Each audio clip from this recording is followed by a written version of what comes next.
Shalom, pevasian kepada saudara-saudari yang sedang bersama-sama dalam Bicara Sabda melalui platform Zoom pada hari ini.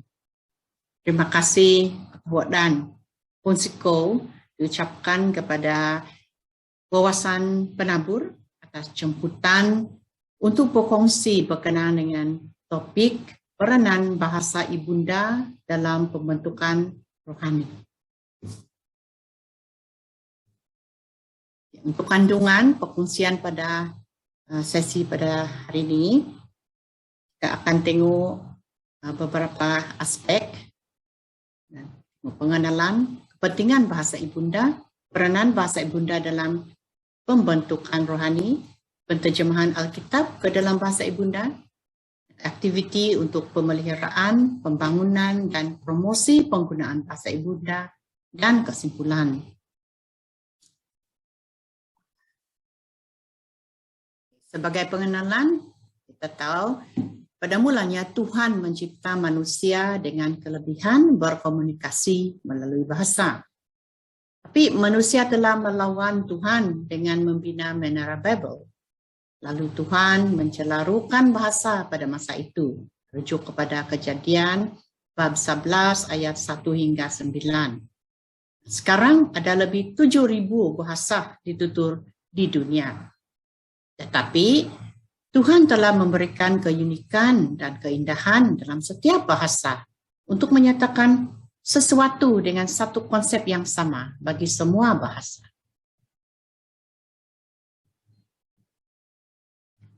Slide ini kita tengok pada bahasa yang ada di Malaysia. Itu dibahagikan kepada orang asal, Melayu, Cina, India. Dan kita tengok berapa bahasa. Di Semenanjung Malaysia ada 40, Sarawak 47, Sabah 54. Jadi kita tengok 80% daripada bahasa-bahasa orang asal di Malaysia adalah terdapat di Sabah dan Sarawak. Ini rujuk dan didapati daripada etnolog.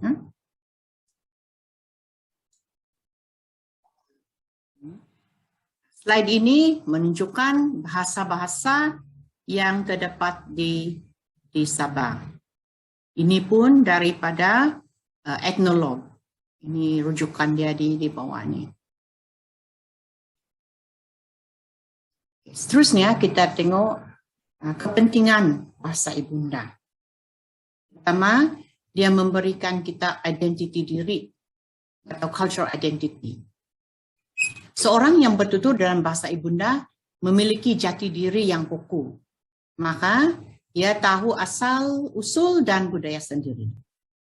Keduanya, bahasa ibunda ini adalah jembatan komunikasi.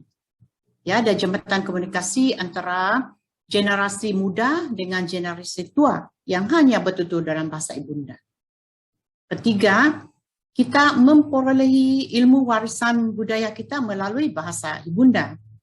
Sebab warisan budaya yang merangkumi ilmu pengetahuan perihal flora dan fauna, herbal, tradisional, seni kraft tangan, pakaian, musik, alat musik, makanan tradisi, perangkap dan lain-lain, semua ilmu ini diekspresikan dalam bahasa ibunda.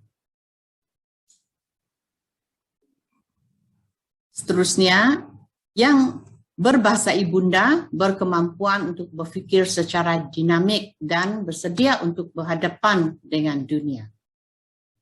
Ya, berkebolehan bertutur dalam bahasa ibunda membantu dalam pembangunan kognitif. Dan keenam tu, bahasa ibunda kaya dari segi pembentukan kosakata, membantu dalam belajar dan memahami bahasa Inggris, bahasa antarabangsa.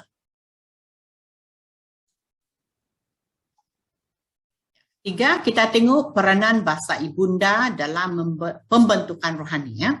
Seseorang yang bertutur dalam bahasa ibunda memang memiliki jati diri yang kukuh. Ya, jadi, kalau bahan-bahan bacaan semua dalam bahasa ibunda seperti Alkitab, lagu-lagu rohani, atau cara dalam bahasa ibunda, memang lebih kukuhlah pembentukan rohani. Sebab bahasa yang digunakan dapat sentuh jiwa seseorang. Maka jati diri di dalam Yesus akan lebih teguh.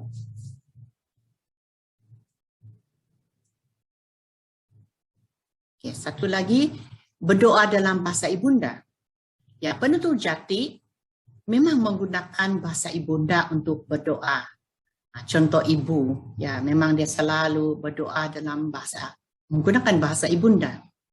Ya, jadi apabila berkomunikasi dengan bahasa jiwa kita kepada Tuhan, itu akan membina satu hubungan, relationship dengan Tuhan yang sangat rapat dan mendalam. Nah, kita ambil contoh dari Alkitab di mana Yesus, Paul, semua menggunakan bahasa ibunda untuk berdoa kepada Bapa.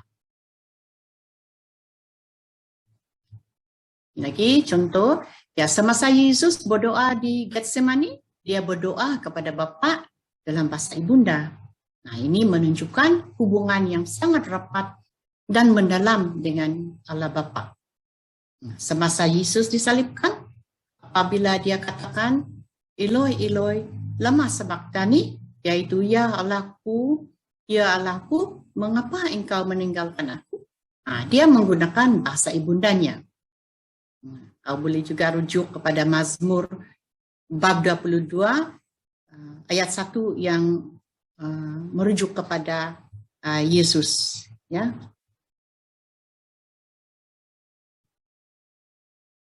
Jadi kita ambillah teladan itu sebagai orang percaya dekat kepada Tuhan, sebagai pembentukan rohani, amalkanlah penggunaan bahasa ibunda seperti Tuhan Yesus.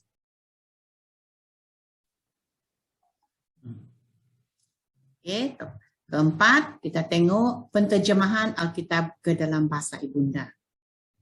Kenapa kita perlukan Alkitab dalam bahasa ibunda? Bahasa ibunda ya, ialah bahasa jiwa. Language of the heart, kita sudah tengok awal tadi. Ya.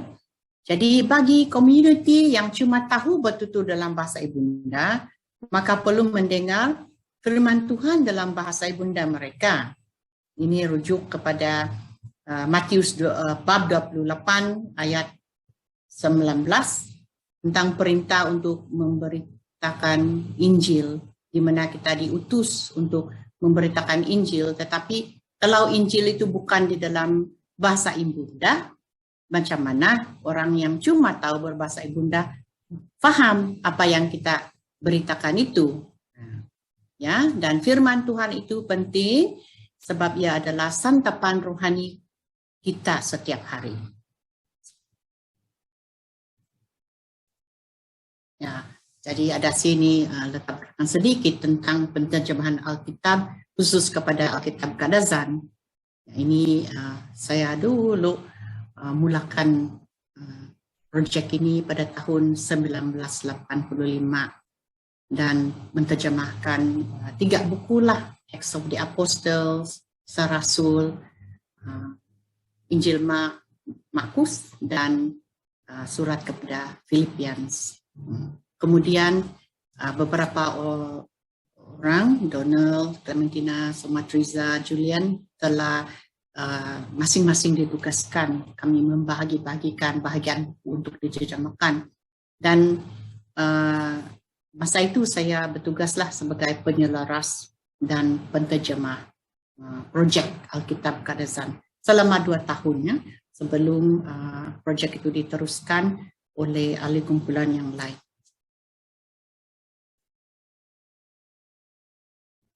Nah, kita share sedikit tentang Alkitab audio Kadazan dan Dusun. Nah, ini bagi yang Kadazan, projek dimulakan pada bulan Julai 2014 sehinggalah tahun 2016, lebih 2 tahun lah projek itu. Dan projek audio itu menggunakan virtual recording. Jadi yang projek audio Bible itu dikendalikan di bawah Archdiocese Kota Kinabalu dan satu organisasi antarabangsa yang dipanggil Faith Counts by Hearing.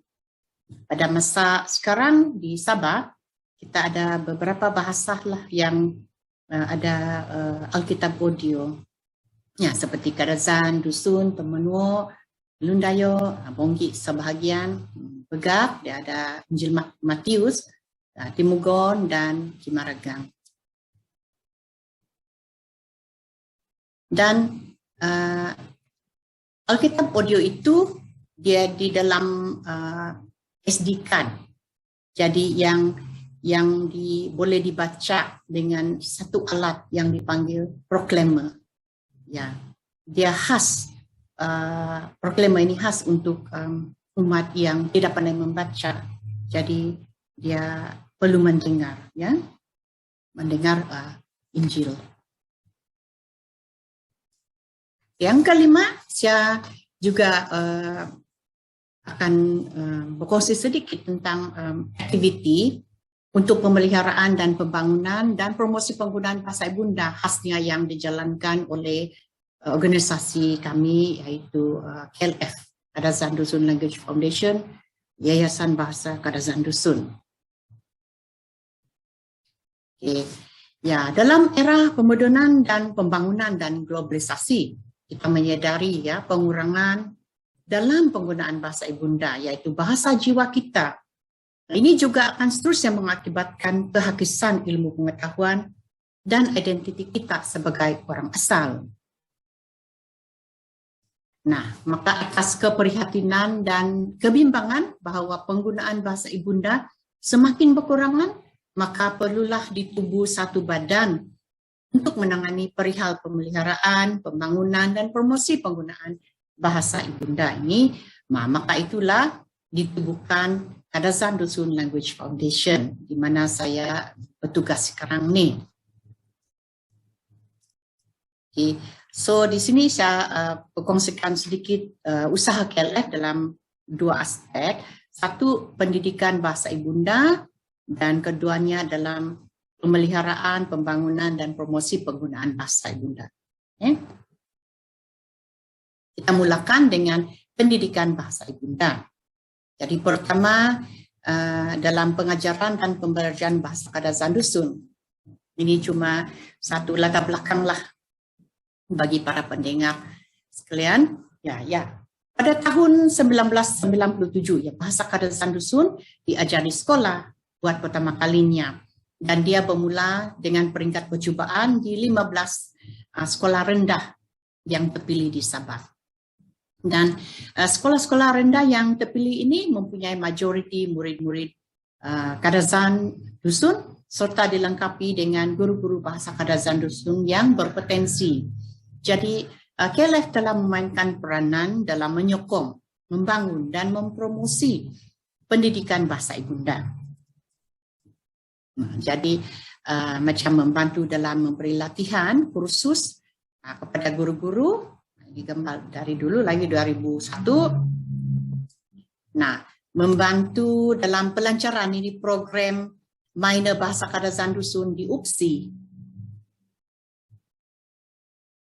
Dan juga memberi latihan kepada pencara-pencara di IPGM, yang ini untuk IPG Campus Ken bila mereka memulakan program persediaan ijazah sarjana muda perguruan yang ambilan 2012. Jadi latihan ini pada tahun yang sebelumnya lah. Nah, ini barulah kohort yang pertama, murid-murid pelajarlah ya melawat kepada pejabat KLF, sebab di KLF ini macam satu sumber rujukan utama mereka. Juga bila IPG Keningau memulakan juga pengajian bahasa Kadazan di sana, mereka juga datang untuk melawat ke KLF dan tengok apa yang boleh mereka rujuk di pejabat KLF. Okey. Kedua, nah selain daripada di sekolah, kita juga menyumbang kepakaran dalam mengintegrasikan etnoseni orang asal ke dalam penghasilan bahan-bahan pengajaran dan pembelajaran. Nah, ini khas pendidikan berbilang bahasa berasaskan bahasa ibunda, mother tongue based multilingual education. Nah, ini untuk cikgu-cikgu di community learning center.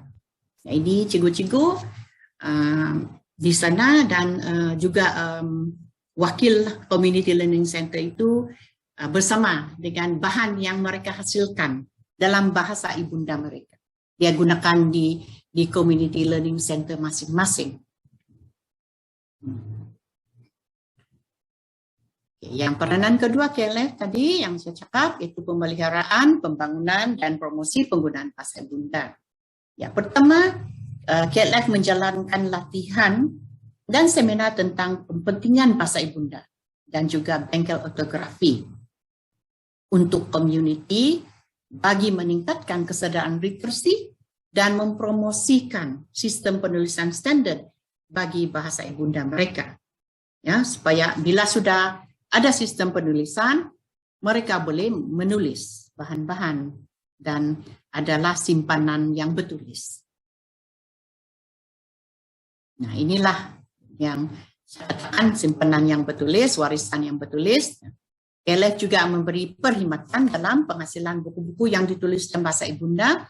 Nah, dengan cara ini, semua tradisi lisan orang asal akan dapat dipelihara dan diwariskan. Oke, ini boleh dijalankan melalui bengkel penulisan. Ya, yang ini bengkel penulisan untuk belia. Ya, bengkel penulisan untuk guru-guru tadika. Nah, ini pula untuk guru-guru sekolah rendah. Dan ada juga yang untuk community, ada satu bengkel yang dipanggil penghasilan shellbook. Ini sudah ada template. Cuma kita taruh kita punya bahasa di dalam acuan itu sajalah. Jadi masa ini ada beberapa bahasa yang telah menyertai bengkelnya macam Bajau, Begak, Orang Bonggi, Dusun Bundu, Ranun, Kadazan, Kelebuan, Murut Paluan, dan Rungus. Nah, lagi satu yang KLF mengendalikan yaitu penghasilan kamus. Contohnya kita mulakan dengan kamus yang ringkas yang dipanggil Beginner's Dictionary. Nah, ini pun beberapa kumpulan yang menyertainya macam Bajau, Begak, Gana, Iranun, Kadazan, Kimaragang, Lotud, Luntaya, Rungus, Tatana, Murut Timugon, Tabilung, begitu.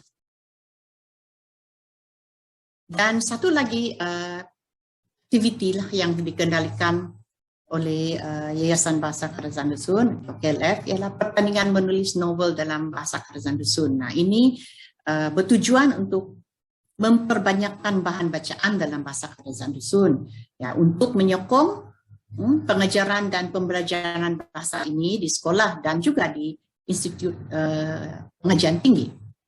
Nah, ini pelancarannya pada yang pertama kali pada tahun 2012. Dan pada masa sekarang sudah keempat, pertandingan yang sudah keempat sudah. Nah, sini sedikitlah tengok beberapa penerbitan KLF dalam bahasa Kadazan Dusun dan ataupun bahasa Kadazan Dusun yang di sekolah. Nah, kamu tahu mungkin tahu yang komik Langkawit juga kami bantu untuk menerbitkan. Ya, selain di Kadazan Dusun juga untuk bahasa ibunda lain seperti ini Murut Timugon dan Tahul, kamus mereka dan buku cerita, buku rungus, ya, dan ini kamus Suang Letud, hasil daripada bengkel kamus itu yang tadi saya tentukan itu, dan juga ada rakan dari Sarawak, bahasa Saban mereka, dia juga minta bantuan macam mana mau terbitkan buku mereka, buku cerita mereka. Ya, dan ketiga kita tengok satu lagi aktiviti ialah pemeliharaan dan dokumentasi seni lisan. Kita tahu di Sabah ini masyarakat etnolinguistiknya menurunkan ilmu pengetahuan tradisi dan budaya melalui seni lisan. Jadi oleh karena perubahan yang tidak dapat dielakkan dalam cara hidup orang asal, cara hidup kita pada masa ini, maka kita sedar seni lisan ini perlahan-lahan akan berkurangan karena kenapa dilihat atau dianggap tidak relevan dalam zaman moden. Maka dengan itu terdapat satu keperluanlah yang kita perlu segera mendokumentasi sebelum semua hilanglah. Contoh ini satu tradisi lisan Ihu Muse. Ini adalah nyanyian tradisi Kadazan Dusun. Ya. Ini lagi satu, KLF juga menganjur satu demonstrasi bercerita oleh orang-orang tua dari masyarakat. Dan ini bila dianjurkan, KLF dokumentasikan dan disebarkanlah rekaman tersebut kepada sekolah-sekolah untuk rujukan guru-guru dan juga murid-murid. Dan satu lagi seni lisan yaitu Sugandoi, juga ada mengadakan ini bengkel Sugandoi. Kita panggil satu pakar seni lisan ini untuk mengajar, memperdengarkan macam mana ini Sugandoi, dan kita belajar dan pesertanya belajar melodinya dan membuat pun lirik baru. Dan lepas itu adalah hasilkan buku lirik dan ada CD Sugandoi supaya generasi baru muda akan tengok lirik itu dan dia dengar CD, dia boleh tahu macam mana kasih bunyikan atau nyanyikan atau persembahkan ini seni lisan Sugandoi. Dan juga ada satu bengkel di mana kita ajarlah anak-anak muda macam mana mau dokumentasi tradisi lisan. Nah, ini beberapa mereka datang ini dari dusun Labuh, Sungai Rumanau, Sungai Makiang, Rungus, Dusun Gemaragang, supaya dia boleh balik kampung sendiri masing-masing dan dia boleh mendokumentasikan tradisi lisan mereka. Ya, satu lagi sumbangan ya KLF khasnya dalam segi teknikal lah, yaitu penyemakan teks untuk rekaman audio Bible atau Alkitab audio tadi itu yang sudah saya cakap awal tadi.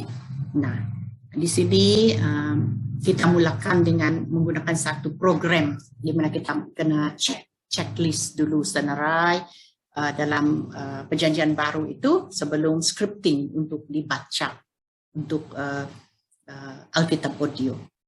Lepas itu ini pejabat kami ini penuh dengan buku-buku ini. Ini satu yang saya di sini ini dengan tim yang menyimak rekaman audio. Lepas itu selain daripada mendengar rekaman itu dalam SD card, sekarang juga boleh kita dengarnya di dalam aplikasi telepon pintar. Ya, dan inilah tadi sumbangan KLF khidmat kepakaran dalam menyemak sistem penulisan di kitab itu, sebab di telepon pintar ada teks. So beginilah dia punya kita nampak dia ada ini buku-buku, dia boleh tekan mana-mana dan dia akan bagi keluarlah bab yang kita mau, buku yang kita mau. So, contoh macam ini mana ini John, ini dia tukar dia punya background ini putih kan, dan ini untuk mencari search dalam Alkitab itu, katakan kita mau cari nama Yesus, dia akan bagi tahu di mana-mana dan dia bagi tahu berapa banyak. Jadi dengan adanya Alkitab audio, maka umat yang tidak boleh membaca boleh mendengar firman Tuhan untuk pembentukan rohani. Nah, pada zaman sekarang generasi muda lebih mesra dengan telepon pintar kan daripada membaca buku atau Alkitab. Maka Alkitab audio dalam aplikasi telepon pintar mereka itu juga akan menjadi tool atau satu jalan untuk pembentukan rohani generasi muda. Nah, sampai kita kepada kesimpulan.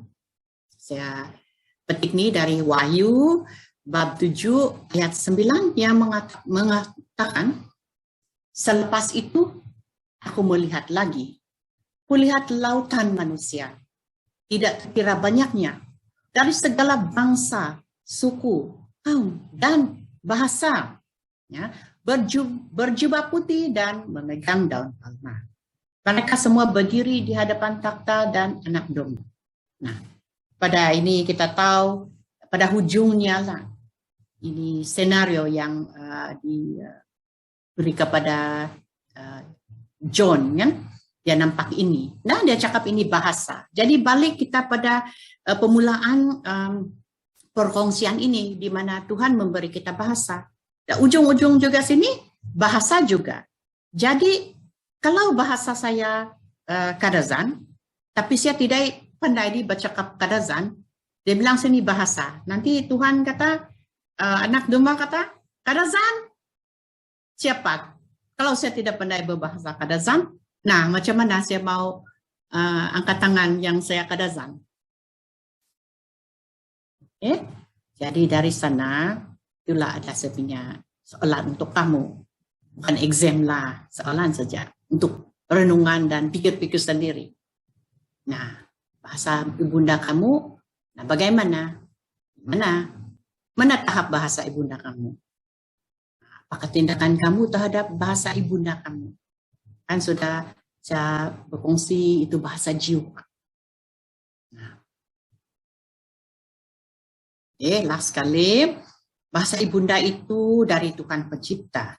Dan sepatutnya dikembalikan kepada Pencipta untuk menaikkan puji-pujian syukur, hormat, dan kemuliaan.